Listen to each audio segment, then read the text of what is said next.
गुणाची तर आहे, पण काही जण असे म्हणतात की ही रचना त्यांचे गुरु निवृत्तीनाथ यांची आहे. निवृत्तीनाथांमुळे ज्ञानदेव पावन झाले. हरी हा शब्द ह्या प्रेमाचा जवळीक दाखवणारा व सहानुभूती दाखवणारा असा आहे. निवृत्तीनाथ असे म्हणतात की माझा संशय मिटला आहे. अरे तूच देव आहेस, तूच भाव आहेस, तुझ्याकडे सर्व ज्ञान आहे, असा तू ज्ञानेश्वर पवित्र आहेस. मुरडून या मन ह्या ओळीत असे सांगितले गेले आहे की ह्या मनाला मुरड घातली हीच आपल्या मनाला चित्तेला शांती मिळते. तसंच ज्ञानेश्वरांना सगळीकडे परब्रह्म दिसत आहे, त्यामुळे इथे असे काहीच नाही असे सांगितले गेले आहे.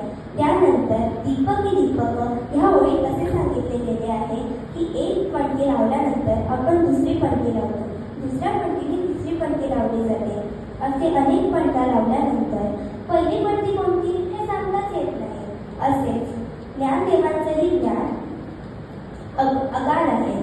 त्याच्यानंतर सांगितले गेले आहे निवृत्ती परम ह्या ओळीत असे सांगितले गेले आहे की दया, क्षमा, शांती हे सगळे गुण ज्ञानेश्वरांकडे आहेत. तसे हे निवृत्तीनाथांचे शिष्य ज्ञानेश्वर पावन आहे. हे अर्थ पूर्ण अभंगात सांगितले गेले आहे. धन्यवाद.